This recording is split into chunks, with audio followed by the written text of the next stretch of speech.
میرے ساتھ موجود ہیں اس وقت DSP جناب رضا حسنین امان صاحب. آج کی سیکورٹی پلان جو ہے, جو اسٹریٹجی ترتیب دی گئی, اس کے حوالے سے ہم سر سے جانیں گے کہ آج کی سیکورٹی اسٹریٹجی کا پلان جو ہے وہ کیا ہے. بسم اللہ الرحمن الرحیم. آج ہمارا یہ 9 محرم کا جلوس چل رہا ہے اور جس میں ابھی یہ 4 بجے امام بارگاہ حسینیہ سے 7 برآمد ہو گئے اس جلوس سے آزاد مل جائیں گے. اس میں ہم نے تقریباً 350-400 کے لوگ جو ہے نا وہ تعینات کیے ہیں, جس میں ہمارے 5-6 SHO صاحبان ہیں, انسپیکٹر صاحبان ہیں, اپر سبارڈینیٹس, لوور سبارڈینیٹس ہیں. اس کے علاوہ ہمارے پاس تقریباً 100 کے راؤنڈ اباؤٹ والنٹیئرز ہیں, PQRs ہیں 100 کے قریب, اور اس کے علاوہ دوسرے تمام محکمہ جات ہیں, جس طرح ہمارے یہ اپنے TMA والے بھی ہیں ہمارے ساتھ کام کر رہے ہیں ہمارے. تو شویس میں ہم نے ہر جگہ کو, ہر روڈ کو, ہر گلی کو جو ہے نا وہ کناتیں لگا کے, بیریئر لگا کے اور خاردار تاریں لگا کے بلاک کیا ہے. ہم نے سنائپر بھی لگائے ہوئے ہیں چھتوں کے اوپر, تاکہ کسی قسم کا جو ہے وہ شک و شبہ واپس نہ باقی نہ رہے. اور الحمدللہ جس طرح پہلے بھی محرم میں ہمارے SHO صاحبان نے ڈیوٹی کی ہے, اسی طرح ہو رہی ہے. DPO صاحب کی جو ہدایات تھیں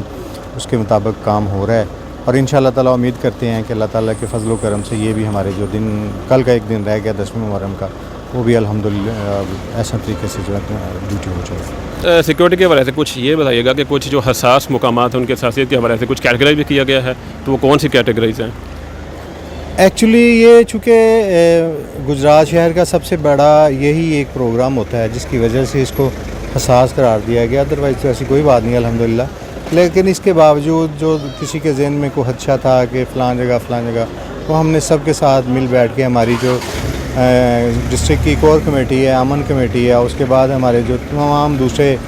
جو اسٹیک ہولڈرز ہیں, جس طرح تاجران ہیں, امن کمیٹی کے لوگ ہیں, یا دوسرے اور دوسرے مکتبہ فکر کے لوگ ہیں, ان سب کے ساتھ ہماری متعدد میٹنگس ہو چکی ہیں, جس میں انہوں نے ایشور کروایا کہ الحمدللہ وہ اس نواسہ رسول کے غم میں ہمارے ساتھ جو ہے مدد کریں گے, اور وہ ابھی بھی کر رہے ہیں الحمدللہ. اور اس میں میں سمجھتا ہوں گجرات میں کوئی ایسا پوائنٹ نہیں ہے جو خصوصی طور پہ میں سٹی کی بات کر رہا ہوں کہ جو فلیش پوائنٹ ہو یا جو ٹربل پوائنٹ ہو یا جو جس کو ہم کہیں کہ یہاں پہ کوئی پریشانی کا باعث بن سکتا ہے. الحمدللہ ایسی کوئی بات نہیں ہے.